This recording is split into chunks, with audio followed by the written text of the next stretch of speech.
Blizzard dropped some huge news today. There were major nerfs to the boss powers. We're going to go through all of them here. We're over on Wowhead. They did a really, really fantastic job of comparing the old version of the boss power to the new one. This will be linked in the description of the video, so make sure you check out the article. There were some really, really big changes that happened. So we're going to start at the top. We're going to start with Andariel's Flaming Skull. This one was a fan favorite during the PTR. This damage got cut down by a significant amount. We were at 1200 damage over 3 seconds, all the way down to 450% over 3 seconds. Now, we were talking about this a little bit earlier. This was hitting for hundreds of trillions of damage. If you're taking that hundreds of trillions of damage, and then you're chopping it down by, let's say, half, you're still doing hundreds of trillions of damage. So we're going to have to see what all of these nerfs feel like. They took a lot of the feedback, now a lot of the feedback that came out of the PTR, and I think the reason that we ended up seeing all of these nerfs are because the powers were basically your entire build. It never really mattered what you played, what class you were on. If you had anything that could scale up the boss powers, that's what you used. So it took away the identity of all of the characters. Going into this season, I think that what the vision was to give that identity back to the characters and back to the players, so they got to play a build that they like to play, while having those boss powers assist that build.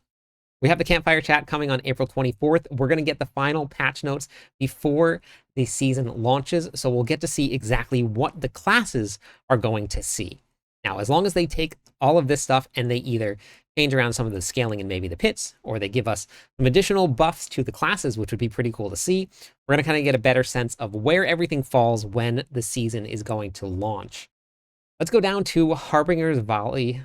This right here, this was actually one of my favorite builds, and this was the one that I ran with the most. This one did quite a bit of damage when it started to scale up, and it was pretty easy to scale. This one really only took a very minor nerf. They took 150% off of the main damage, but that was about it. Hatred's Embrace. This one, they left the main boss power the same, but they're only going to be dropping. So now you're going to get 5% critical strike chance increased by 0.5% for each 1% shadow resistance up to 12%. You can only get a maximum of 12% increased critical strike chance. This is going to be in a bunch of my leveling guides because it's very easy in the very beginning of the game to scale up your resistances for your shadow specifically. You can just temper into it, or you can either enchant into it or find some gear with shadow resistance so that you could get that extra little bit of crit chance. They nerfed it down by almost half. Looking at Sinerat's Flame, this one I think is still going to be really good. This is probably going to be in every single leveling build that I put out for the Barbarian because of the way that it plays. Using a mobility skill, which for the Barbarians, that's going to be your lunging strike, you're going to burn close enemies for 50% of the burning damage over 4 seconds. This is down from 200%. So it's a 75% nerf. However, it was still incredibly strong on the PTR. We're probably still going to see it being very strong when we hit the live servers. That will include having your Quakes out and stuff. So you're still going to see this as probably being one of the main boss powers that you're going to look for. The good news is this is a base level boss power. That means that you can get it at level 1 if you get lucky. You go off into the incursions and you get that. The next one is going to be Avarice's Explosive Ore. This one was pretty much the reason that everybody was hitting for massive amounts of damage with whatever they wanted. The reason was it was going to take whatever you had as an ability that activated your main boss power. Then it spent all of your resources and gave you a 1.5% increase to your damage per resource spent. There were people stacking upwards of almost 400 resources times that 1.5%. That was a lot of increased damage. Now they've nerfed that way, way, way down to 0.01%. So that is a very, very big nerf. We're going to see how much this is actually going to be used within the next season. For Lilith's Wind of Hate, this one right here, your physical damage actually got a buff. That's really nice to see. Winds of Hate, it just shoots a bunch of things out in front of you as you go. Now, this one which is great for barbarians because we can scale physical damage. I mean, we're going to get to test this out when it hits alive, but this one is a buff. However, the modifier, I was hoping to see a different change. What the modifier does is that it's going to clone a blister for 10% of the maximum life of an elite monster or a boss. What the problem was, when you start getting into the high level of the pits, 10% of a monster's life in a, let's say, 125 pit is a lot of damage, and you only had 15 seconds to kill it. So if you're not focusing on that blister, then you probably are not going to kill it, and it's basically just a wasted modifier. They also still reduce the amount of life that it's going to take. So it's going to remove 10% of the maximum life, and then is only going to 2.1% of the elite's life. An elite can have up to 1 blister active at a time, so that is a change because it used to have a ton of them. There were just blisters all over the whole entire floor, so they removed that down a little bit so that you really don't see it quite as much. Wandering Death's Chest Beam. People really loved using this one, especially the Sorks. When you could channel your Incinerate, it was just like this blue beam with a red beam in the center of it. It looked really cool, probably still going to end up being used. It didn't really end up taking too much of a nerf because the channeling ability is still exactly the same. You can use it for a Whirlwind Barbarian, you can use it for a DOK Rogue, so whatever you want to use this for that you have an ability that channels, you can. You could actually instantly execute anything that is a non-boss. They dropped it from 35% life all the way down to 15% life. Now, Belial's Eye Beam. This one got a slight nerf for the damage reduction, but the overall power that it got went way down, from 1700% all the way down to 438%. Activating your main boss power grants stealth for 2 seconds. After entering stealth, you deal 11% increase overpower damage for 2 seconds. They changed the wording here from unbreakable stealth to stealth for 2 seconds, which means it seems like you're going to have to stealth, run away, not take any damage, and then you'll gain your additional damage for your overpower. So we'll see how often this one gets used.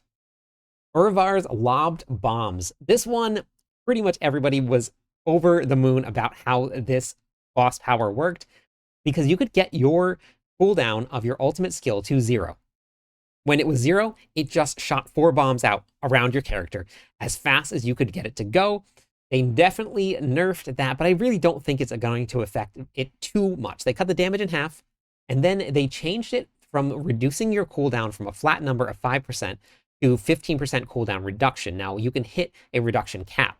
75% increased cooldown reduction is the most that you can go to. There are still ways to get your build basically to have 0 cooldown on your ultimate skills, so this might still be viable when we hit. It's going to do a little bit less damage, but it still is a lot of fun to see. For Varshan's Lifesteal here, this one to me looks like it actually got buffed. Every 1 second, attach a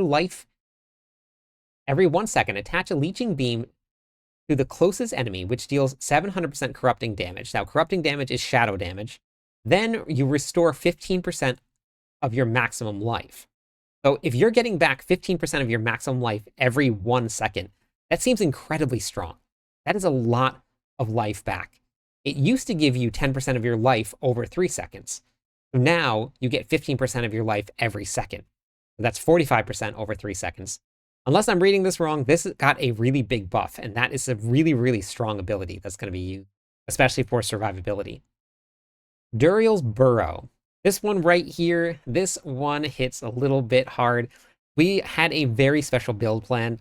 We called it the Diglett build. You burrow underground, and then you pop back up and you do damage while you're underground. They cut the damage in half. Fortunately, that was the only thing that has changed, so we don't really need to worry too much about the mechanics of the build, just scaling the damage, but we'll see what ends up coming out of the PTR notes when we get the campfire chat. Maybe it'll still be pretty viable. Lord Zir's Blood Puddle. This is going to be changing. Activating your main boss power heals you for 17% of your maximum life. That is up from 5.5% of your maximum life. So this got a small buff, and then everything else on it stayed the same.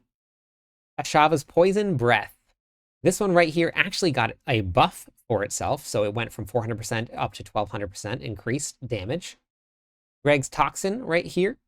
This one, when an enemy deals damage to you, applies 600% poisoning damage to them over seconds. This is down from 1000%, so this one got a nerf as well. Flesh Reaper's Disruption, this got changed.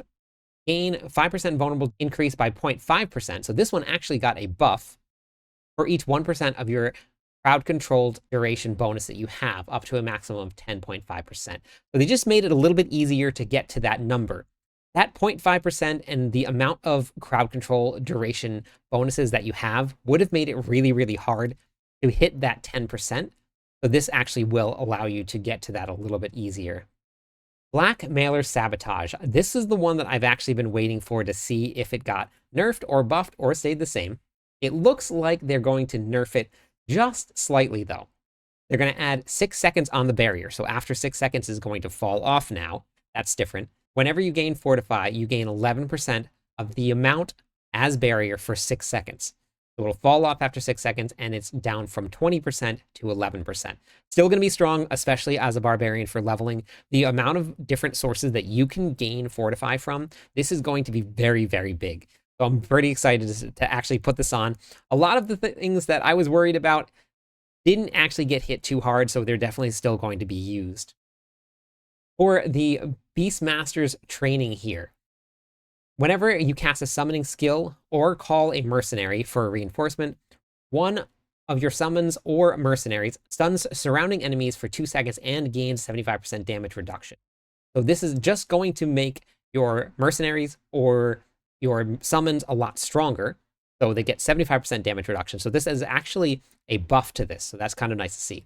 What they did is that they took the taunt off and then they made it a stun. I do kind of like that. It adds some crowd control to it. So that means that you won't have to worry about the monsters stop following you and go to attack your minions. I personally like that. I don't know how everybody else is going to feel about that. You guys can let me know in the comments of the video. But whenever I'm trying to, let's say, run the pits, and I want to get a big group of monsters, whenever they stop to attack something else, and then they don't attack me, now I have to continually circle back, try and grab that group. So having that just be a stun, I really do like that change here. Now, finally, Grigwar's Lightning Square. This one right here got just a really, really slight nerf. It went from 300% down to 250%. Now that right there, that is all of the changes to the boss powers. Again, we're going to get our live update on the 24th. So make sure you stop by the live stream for that so you can see exactly what the changes are going to be. They will probably drop the patch notes right after the live stream is done. They also will be having something new in the Sanctuary Discord. If you haven't joined yet, I'll have the link in the description of this video as well. They're going to be doing a community, basically, question posted in Discord with Lurkin and Charles Dunn. So if you guys want to stop by and see that, it's going to be pretty cool. This is the first time they've ever done it, so I don't even know what to expect. So make sure you stop by there too, get into the Discord, and join us in Discord, because we're going to be hitting the season hard. We have a whole bunch of groups already set up. We put together random groups at the very start of the season just to have everybody get their own group that they can share the loot with, they can share the experiences with. We can learn all of the seasonal quest line together. So click the link at the top description of this video, join us on Discord, join the Legion. I'm live every night. I'd love it if you stopped by, said hi, theory crafted with me. Catch you on the clip side.